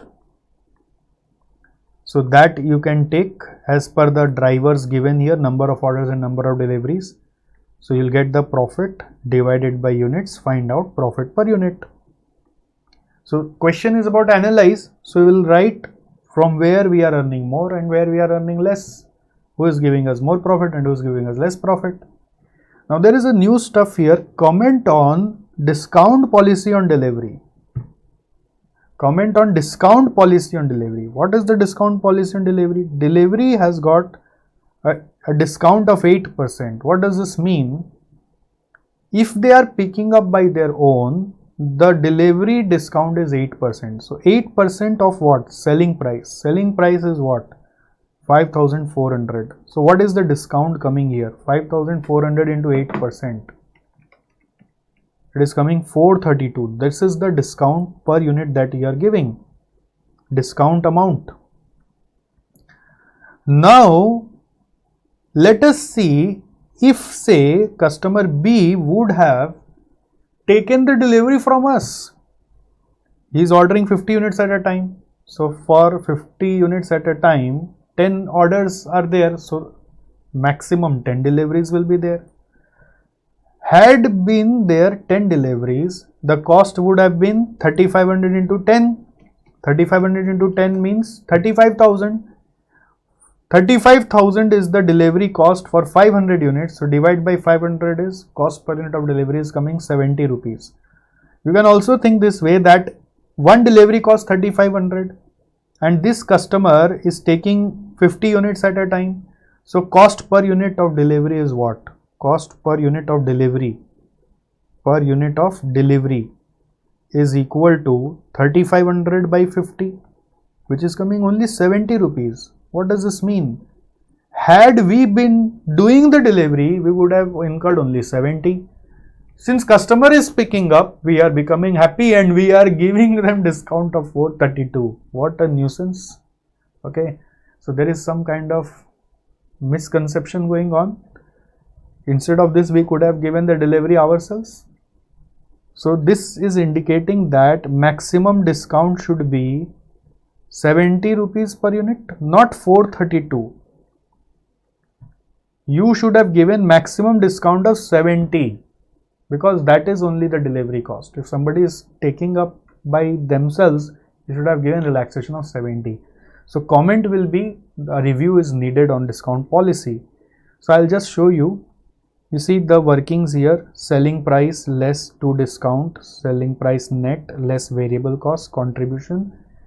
At contribution level they are taking the total. Ultimately total is required, less overheads, delivery cost, order processing cost, profit per customer, and then profit per unit. Okay, so analysis is very simple. Who is your more better customer? So you can write that A is contributing more than B. And comments on discount policies: 432 is the delivery discount and 70 is the cost. So there is a need to review the discount policy on delivery, otherwise there will be continuous losses with B. Alright, so main crux of this subject is in this analysis. Here only you need to enjoy this. You know what, interestingly, this post exam I have been contacted by several students who want some guidance on how to pursue career with costing. Why? Because they are falling in love with the subject just because of this beautiful analysis. Interesting. Every term I get some kind of queries now. Whenever this new syllabus students are passing, in November 19 also, in this previous May 19 also, many students came to me, and those who didn't come, they might have joined somewhere in some company. Some are working in Swiggy, some are working in, today only a student came, she is working in ITC. Okay, so the job role, fortunately, what they have got is about optimization, reporting on this costing stuffs, analysis. So they are enjoying it like hell. One student is on Nestle, so whenever she is doing something which she has also done in class, she will click a snap and send it to me. So that's how the interest is about. If you find interest, it doesn't matter that you score well or not. If it is interesting, you can spend life with it. Scoring is of course required to pass the exam, but subject is damn interesting. Okay, anyway, let's continue. Then there is question 5. Here I will just like to show you one small working, not the full sum. Here what is happening, there are 3 customers. Sales units is given, sale price gross is given. So you can multiply this two to find out the total sales revenue. Then payment terms. If you remember, this payment term in FM used to indicate some cash discount, that if payment is made within 10 days, 3% discount will be available, else payment needs to be made within 30 days. Here there is only 30 days means no cash discount. Here also same 3% cash discount is there. Then there is sales return. Return is applicable on sales revenue. Okay, delivery terms or terminology is there, but it has got no much impact on your solution. But still, if you want to know, FOB destination means free on board destination. That means we will deliver our goods to their destination. FOB shipping point means we will deliver only till the shipping point, like port. So from there it's their customer's responsibility. In order to get market share, P and W have been extended credit terms to avail discount if payment is made within 10 days. So that is obvious from this understanding. Customer M does not have much bargaining power and hence has been allowed only 30 days credit period without any benefit of cash discount. Both P and W have made payment within 10 days to avail the discount extended. So they need to be given this cash discount. And on the cost front, variable cost attributable to net sales. Net sales means net of sales return.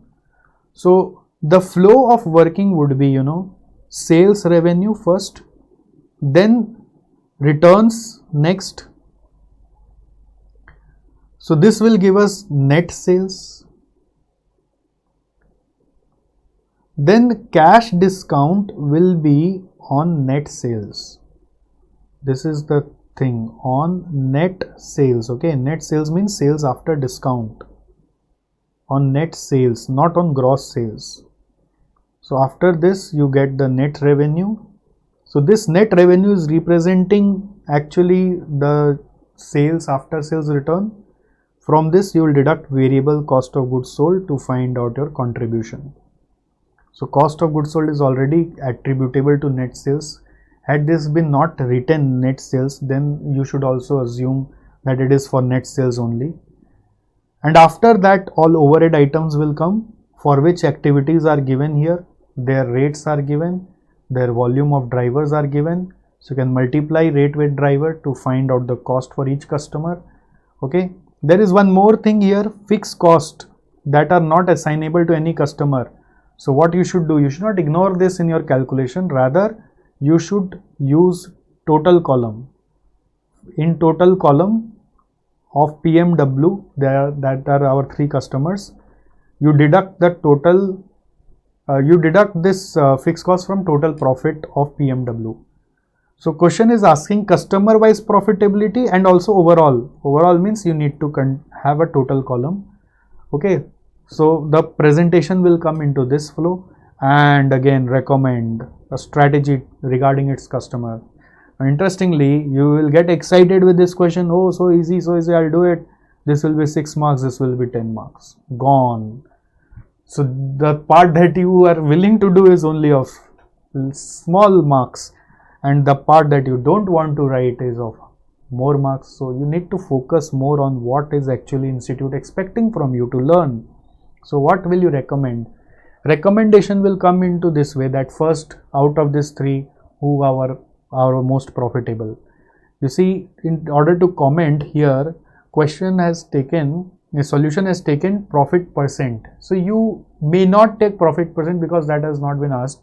You can continue with your total profit as well. So whatever be the case, you first stage in recommendation will be rank. So if you see, the least profitable is W and highest profitable is M. Okay. So for M, what you can comment is, we were not giving them cash discount also, and we are earning most profit from them. So we can give them some discount in order to get more business from them. You can do more sales visits with M to increase more profit with them. And same you can write with P, but for W you can write a lot of things. Like I will show you. See, W is having most of sales returns, and because of that, sales return processing cost is also there. So we'll write like this: W is having most sales return among PM and W, and because of this, sales return processing cost is also there. So why this sales return is happening, that needs to be reviewed, that needs to be investigated. It might be that, you cannot write needs to be investigated. You have to write how to investigate. It might be that there is some miscommunication in selling. Maybe customer and salesperson are not understanding one another well as to requirement of our customer. So that communication gap needs to be narrowed. Second point is, you see, W is placing lot of orders. That means this is placing orders in small quantities, and again out of that there are rush orders. Rush orders increases the cost of servicing. There is an extra cost of rush order. So you can change buying pattern, buying behavior of W by taking order of minimum order quantities. Okay, or you can inform W that if they place rush orders, the company will be charging extra cost of delivery from them. So that way you can write comment about this. Then sales visit also, if you see, is maximum in W. That means all our customers, since W has taken more sales units, customers are visiting W only regularly. So that is also having a high cost. So customers visit should be given more to the profitable customer, where you are not giving any visit. You should try to visit your more profitable customer, and W should be given minimum visit in order to improve your customer profitability. So all these are written here. If you will see the comment, it is a pain. You cannot write this much, you will have to write in short. But what is the main content here? I'll just give you some key markings. So first is W is the largest customer here in terms of units sold, but not in terms of profit. Okay, so first para is talking about their why sales return is occurring. There may be non-conformity, there may be communication gap. So that cause needs to be identified and rectified. So this will also reduce sales return processing cost. Second, rush order related point is there. Here W can be informed that after certain number of rush orders, there will be an extra charge, can charge the customer for shipping such orders beyond a threshold number of orders.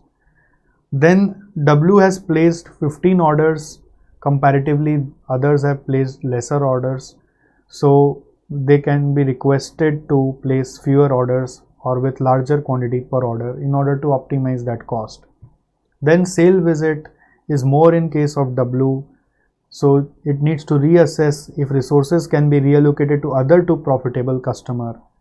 So W can be maybe thought of discontinuing, but that is not wise actually, because W is giving you some profit, you should not discontinue. This point they have suggested, but again they are saying alternatively it may reassign towards existing or newer customers to get better profitability. It may reassign these resources towards newer customer. However, if W can be migrated to higher profitability, it will not lose its market share. So first we will try to change W's costing. If we are successful in that, then we will continue with same. If we are not, then we will try to discontinue and use that resource to some new product. Customer M is most profitable yielding. Here for that also you should write that if it can be given some discount to encourage more sales, and for P and M more sales visits should be given. So point numbering is not that important, but important is to connect each and every aspect. You may not be able to write all, but you should be able to write something.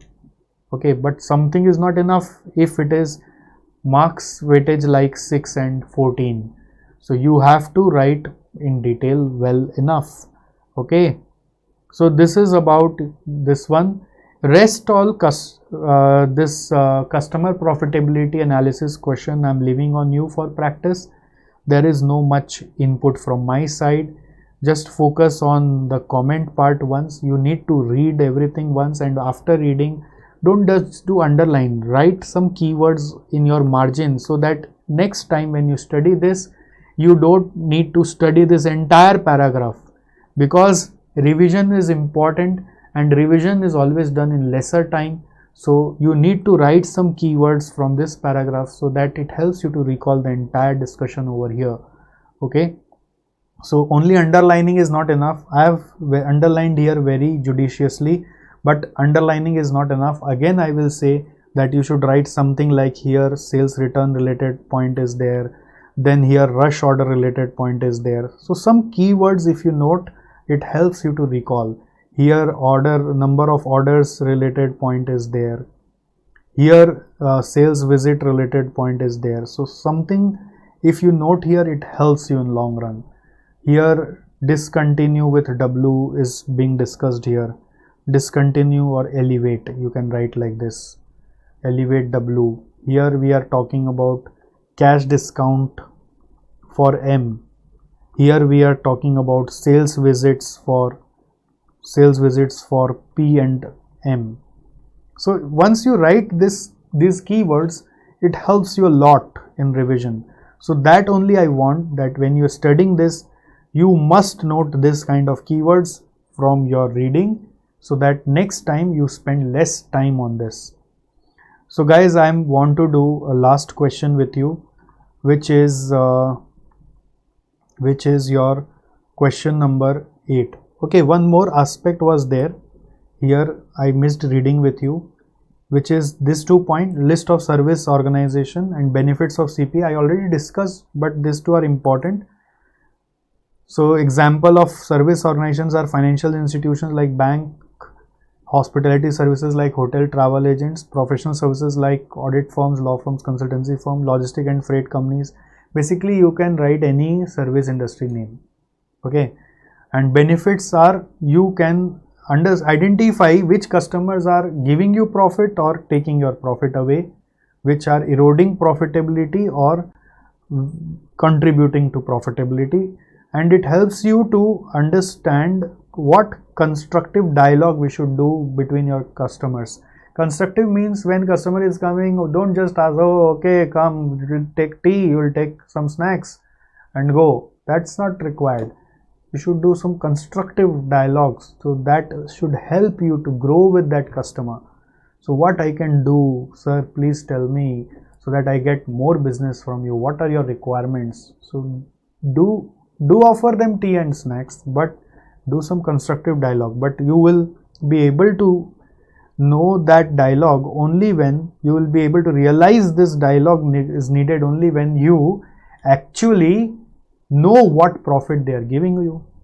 So this question which was asked in November exam of 2018, 7 number, there after the basic question they asked this list down service organization and specific benefits. So that only I showed you in my notes. So that also have been covered. Last is your customer lifetime value question. So this needs some little bit of handheld guidance. I'll not take more than 5-7 minutes. Please bear with me. I want to complete the chapter. So this is a new question on customer lifetime value.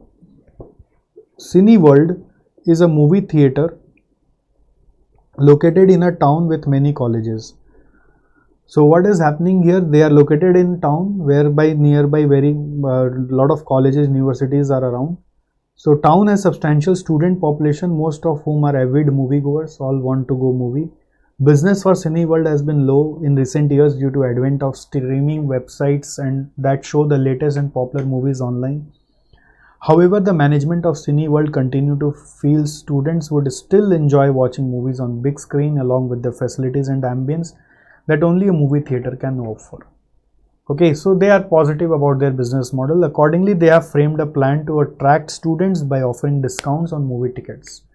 So what they are doing is the average time a student spends at college or university is 4 years. So they are analyzing the lifetime of their customers, which is 4 years, which is the average duration of any course. So they are thinking that since we belong to a town where college and universities are there, where a student comes to study for 4 years and then they move out from this town, so their life with us is also 4 years.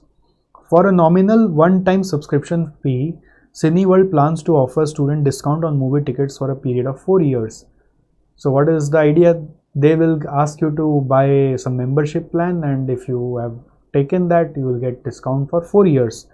By attracting more footfall, Cineworld targets to cross-sell its food and beverages and souvenirs. So these are some other items that they will sell, but right now there is no talk of discount on them. They will give a membership plan. If you buy that, we'll give you discount for coming 4 years, and then once you come, I'll also sell food and beverage and souvenir to earn my profit. This would help it sustain a reasonable revenue each year. Cineworld would attract attention to the plan by initially offering free tickets, food and beverage and gift vouchers. So initially they will be offering free tickets, food and beverage and gift vouchers. So this one-time initial expense will be there, and that is of course net of one-time subscription fee that they will collect, costing to company 5,000 per student. So after adjusting the one-time collection, the cost is coming 5,000 rupees per student. On subscription to the plan, the viewership and purchases of each student is expected to be as follows. On subscription to the plan, the viewership and purchases of each student is expected to be as follows. Year 1 and 2, year 3 and 4. Year 1 and 2, year 3 and 4. We have spent on movie tickets. If say a student is becoming our member, then in 1 and 2 they can spend on movie tickets this much, food and beverage this much, and souvenirs and accessories per year this much, and in next 2 years they will spend lesser. Okay, now the trick of this question lies here. This is important. Here they are saying only 50% of the subscribers are expected to visit the theaters in year 3 and 4. So if here we have 1 subscriber, then here we will have 0.5 subscriber. So this revenue is based on 1 subscriber, okay, each student. So if we have half subscriber, then you cannot expect full 1500. 1500 will be multiplied by 0.5. Then across all years, only 75% of subscribers who visit the theater are expected to buy food and beverage. So if 1 subscriber is coming to buy the movie ticket, then 0.75 will be only spending on food and beverage. And it is a fact that we spend more on food and beverage than on movie ticket. And this is applicable for all the years. Now for all the years means year 1, 2 also, year 3, 4 also. That means in year 3, 4, of course, the subscribers who visit will be buying the food and beverages. So this 3000 is for each student, but visiting is only 0.5, and those who are visiting, of that 0.75 are only buying the food and beverage. Not everyone buys food and beverage, that we all know. Alright. Lastly, only 25% of subscribers who visit are expected to buy souvenirs in year 1, 2 and 10% in year 3, 4. So in 1, 2, if visiting is 1 customer, only 0.25 will be buying souvenirs from us in year 1, 2. So this is per student. So if only 0.25 of them are buying, so revenue will be into 0.25, and in year 3, 4 it is 0.10. That means coming is 0.5 and out of that 0.1 is buying. So that needs to be taken for 750. So this is something new that you have learned. Given that PVIF for 1 to 4 years, okay, is 3.169, for 1 to 2 years is 1.735. Calculate customer lifetime value for the above plan. Don't write anything. Don't write anything. You can just check what I am doing. I have here 0, 1 to 2, 3 to 4. So we have revenue from movies, food and beverages, and lastly we have revenue from souvenir and accessories. Okay, then the total cash flow will be there. In year 0 there is a outflow, there is an outflow of 5000. In year 1, 2, movie is giving me 2000. Okay, in year 3, 4, movie is giving me 1500 into 0.5. Food and beverage in year 1, 2 is giving me 4000 into 0.75, because whoever are coming, only 0.75 are spending on food and beverage. So this we had assumed on each student, but not everyone is buying, so it will reduce. In year 3, 4, 2250 into in year 3, 4, 3000 into 3000, just see in this direction, 3000 into 0.5 into 0.75. 3000 into 0.5 into 0.75. Now why I am doing into 0.5? Because whoever are coming is getting reduced by 50%. Then who visit, their 75% is buying our food and beverage. And for souvenir and accessories we are having in year 1, 2, 20 to 50, but only 25% of that are buying. And in year 3, 4 we have 750, but of that 0.5 are coming, and 0.1 means 10% will only buy. So when you will multiply and add this, you will get cash flow of each of these years. Then after this you need to take present value. So discounting factor at the rate 10%, which you know how to calculate by FM calculation. In year 0 it will be 1. For year 1, 2 it is already given 1.735. For year 3, 4 it's not given. The given is for year 1 to 4. So what you can do is you can subtract year 1 to 4 with year 1, 2 to get the value of year 3 and 4. So this is year 1 to 4 and this is year 1, 2. So if you are subtracting 1, 4 and 1, 2, you get 3, 4. So you'll get the value here, multiply and take present value. The net result first in year 0 will be minus 5,000, then rest 2 will be some positive value. Net result is your customer lifetime value. A new concept altogether. Nowadays it is very prevalent with large organization. Usually you will see all these concepts being used in large organization only. Well noted, well written, everything is there. So don't have to worry about what is presented here. So use of percentage here is something new where we can do the mistake. Okay. Alright. So with this chapter is over from my side, but not from your side. You have to still give a lot of efforts. See, there can be some backlogs when you are revising at home. Make sure by weekend you will get, since this is live class, we are having weekend offs. So by weekend your all backlogs should be clear. Just make sure about this and try to be on the pace with me. When I have completed one chapter, you ensure that before starting my next class, your side also at least one reading of remaining question is also over. With me, you have to do one reading in such a manner that next time when you come to do this again, you should be taking lesser time. So all marking, all keywords noting should be done with me while the class is on. That means during this course is on. All right. So thank you so much. Take care. Good night. See you soon. Tomorrow next chapter is target costing. And guys, don't worry. I will be doing all the new questions, okay, of your latest ICAI Mat, if any it is there. As of now, only I have seen that some 1-2 examples have come up. So that doesn't bother me that something havoc has happened. So I will do everything with you. Don't worry. Okay, or whatever new is there, that I will do. And I'm already doing my best, as you can see. Okay, so I just expect quid pro quo. Quid pro quo is something in return, and that is you should also try your best to also complete the practice of question and review of whatever I've taught you in these 2 hours. Alright, thank you so much. Bye bye.